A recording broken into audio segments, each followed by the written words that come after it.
va ku mboozi ya Bosco eno ya black pepper katweyongereyo. Black pepper akolanga catalyst. Avuga eddagala lyonna. Lino lyemugamba nti nakozesezza kino eddagala teryakoze.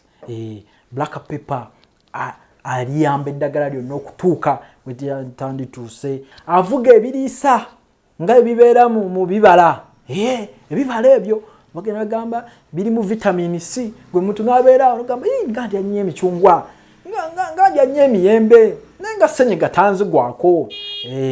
Bisigala busigazaawo mu kkubo. Naye bw'oba olidde omuyembe n'onywayo n'amatonda 5 aga black pepper mu mazzi. N'oteekamu amatonda 5 bw'oti. Obuntu ebirungo bijja kutambula. Kugamba black pepper yavuga ebirungo ebiriisa byonna. Munamu abalumu amagumba ng'omize calcium. Ne bw'oba omize eddagala zungu yena yalivuga. Naye ng'ate tubagamba mukozese nnyo obutonde muziize. Kintu kikulu nnyo. Kati ono calcium oba omize calcium empeke nywayo amazzi agali mu black pepper oba bigatte wamu onywe. Calcium ajja kuyingira mangu mu magumba. Kugamba black pepper oil ono akola ng'eggaali etambuza ebintu. Enkoko zaffe nga ndwadde tuziwe butto wa black pepper. Teeka amatono 20 mu lita 2 ez'amazzi. Otekemu ne butto w'ekinzaali naye amatondo 20. Jukira nti ffe ku Prof Bio Research era ne butto w'ekinzaali waali era nabagamba ne ku Sunday wedde ebizigo by'ekinzaali. Yes. Kati bigatte wamu ow'enkoko zo muno coccidiosis ekidduka n'ekyomusaayi, omusujja, typhoid w'enkoko, kawaali gwe bagumanyi nga fowlpox. Ziwe osige nako wali ku nkoko kawaali obuzimba bwakola. Era black pepper no oil ajja kuyamba nnyo enkoko zaffe okubiika naddala enkoko ezibiika okulanga tezisala amagi. Amalawo stress. Akola nga antioxidants. Kubanga enkoko nazo zifuna stress tali mu bantu bokka. Dira butono wa black pepper, teeka amatono 20 mu lita 2 ez'amazzi. Era zijja bw'omugatta n'ekinzaali enkoko zijja kukola eggi erya yellow kye bayita yellow yeko. Ne muva mu kibox omanyi naku zino abantu bagula gundi majiga gali yellow. Gana amagi ageeru bagamba izo enkoko zikulidde ku ddagala. Ne bw'alaba ng'enjuba ya yellow oba yellow oyo ategeera bulungi nnyo nti ziridde ku muddo era amajigo gajja kutunda. Era kati gwali eyo ng'oli mulunzi enkoko ziteremu butto wa black pepper matondo 20 mu lita 2 ez'amazzi ne butto w'ekinzaali. Jukira black pepper n'ekinzaali bikolera wamu. Naddala ate ekinzaali black pepper watali tekikola. Kituufu nnyo. Mu mpeera y'emu naawe alina ensaano era ya black pepper funa kilo emu ogiteeke mu kilo 10 eza maize brand ogatemu ne kilo emu y'ensaano ya kinzaali obigatte ow'enkoko zo zibenamu. Era black pepper no oil alina ekirungo kya piperine kiyamba ku mambuluga. Abaana bagenda ne bafuna amambuluga virus eyo egenda nerumba abaana bugenda okulaba nga lymph nodes zizimbye. Suwa guno guzimbye mabuluga ago mwana musige anywe n'okunywa awone amambuluga eri antiviral. Black pepper no oil abayindi be bamutegeera. Era abayindi kye batuyambye ku nsi kuno wadde nga batulidde nnyo ssente ez'ebyobulamu olw'okuba nti ffe tetwagala kuyiga nakugattako mutindo. Batuyambye nnyo ku bintu kugamba engeri gye bali obulungi bwe banywa nnyo bino black pepper kamulali garlic ebintu ebyo byonna batuyambye ekintu kimu nti bo tebatambuza nnyo nziku na kabootongo nga bannaabwe abazungu batutambuliza kabootongo n'enziku. Kumpi kutumalawo musajja agenda n'afuka ku kyalo n'aleekaana ne mumuyita muzira kumbe tulera ya kabootongo agiyiye ku kikomera kyo. Mu mbeera eyo abayindi bo tebatera kulwala nnyo infections. Kyovula obulwadde buno bo tebabutambuza nnyo. Naye olw'okuba nti bakozesa ebintu nga bino black pepper biri antiviral butono butambula nako potable kenkufu yabigonza teeka mazzi onywe bulamu butambule.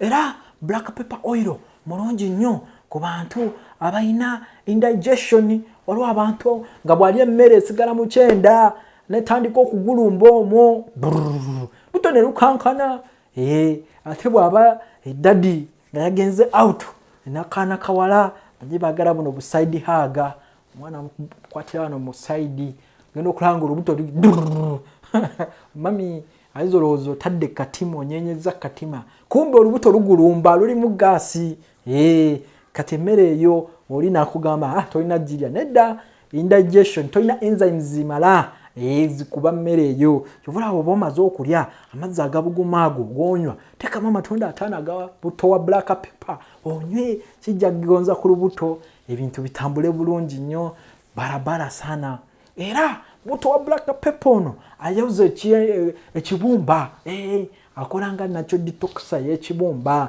kyovulaba ekibumba kyaffe kirwadde chemicals nyingi omanyi ekibumba kye kisengejja obutwa ate kye tukyoza bintu si bingi nnyo ebyoza ekibumba bintu bitono nga mwe muli amanda ge twayogerako wano aga activated charcoal mwe muli buto w'enniimu ne black pepper oil bino ebintu bigatte onywe black pepper oil, neem oil n'amanda ga activated charcoal. Yukira black pepper jja bivuga byoze ekyenda oni obulwadde bw'aba Babylon buno pya obuzebo obwa hepatitis otangire kubanga black pepper ali antiviral ate kajukira kali ka virus bakayita hepatitis virus nawo omukyala cervical cancer omwetangira no tangira kali akawuka ka HPV human papilloma virus basajja balina olulimi naye terutukanga naffe twasoma ebitabo twabibikula ne biwera ate tebyawera buwezi ne tubujiganya tunyumiza buko obwo nkimanyi physiology ne microbiology wabo so mu mbeera eyo tutangire omanyi bagamba okutangira tukunyoma nga ffe abaddugavu naye nga kukulu kutangira kukulu. Prevention is better than cure. Black pepper era mulungi ne kubuuka obulwaza amannyo waliwo obuuka bungi nnyo obutusumbuwa amannyo obuuka obwo streptococcus kati bw'omala okusenya twenyweza mu buto wa black pepper twamanyi temukyayina tabalagala tonywezaamu basiima ogenze omuntu tagamba black pepper muwulidde ayeye awona originali bintu byomukenkufu bikambwe kati black pepper mutonyeze mu mannya agakuluma ajja kuyamba kubuka obwo obulumya amannyo gafusa amannyo abantu amannyo malwadde akamakaleekaana amannyo temuli bambi mwana muto myaka 3 naye amannyo gonna takyayina tonyeza mbuto wa black pepper ajja kuyamba kuba atobuuka era gwe naawe alina obulumi nka tugeze nga joint abalina arthritis obulwadde bw'ennyingo obwo abalina gout gout alumo tukufumita bugere obwo nobanga yabba enkoko ku kyalo kutambuza bwe bati ku bugere kati butufuna buto wa black pepper omunywe era n'okumusiigako siigeko buto wa black pepper era black pepper oil mulungi nnyo eri abantu abo abalina cholesterol ayitiridde agenda n'azibikira emisuwa gyaffe omusaayi ne guba nga tegutambula ekituleetera pressure kakyegeza bw'oba onywedde black pepper oil ojja kwozaamu amasavu ago agatera okuzibikira omusuwa omubiri gube nga gweyagala bulungi nnyo ebintu bibe nga bitambula bulungi nnyo era nga n'akantu akakulu ketulina okumanya ku black pepper ayamba kuba stroke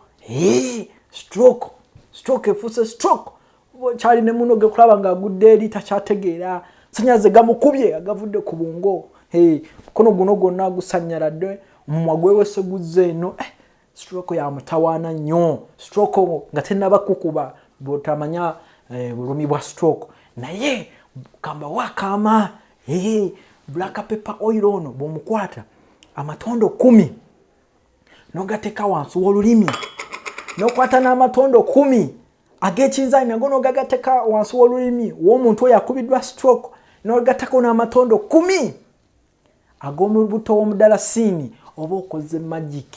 So abantu bamwe abalina pressure temubalinda kufuna stroke mubufunire nga buto wa black pepper tekayo amatondo 10 wansi w'olulimi n'amatondo 10 ag'ekinzaali n'amatondo 10 ag'obuto omudalasini twamwogerako bijja kutambula mangu kyovolaba tubiteka wansi w'olulimi kubanga lwaki wansi w'olulimi eno ewakyasinza emisuwa emingi kyovolaba ne bano abaagala okukubwa amangu bano ba high best ndi high best bateeka eno wansi kuba enjaga bagiteeka wansi n'eddagala baliteeka wansi kubanga wansi w'olulimi waliwo emisuwa mingi nnyo gidduusa mangu eddagala ne lituuka ku bwongo ne likwoza n'oba ng'owa stroke omuyambye ne mulemwa kubeera mu bulumi bw'okubeera ku kitanda mwaka n'emyaka omuntu ali paralyzed omumwa gwadde eno takyayogera asanyaladde alemadde takyategeera ezo ze bayita emboozi z'omukenkufu azisubwa osubwa kinene nnyo bagabaliza sande nnungi mwebale kumpuliriza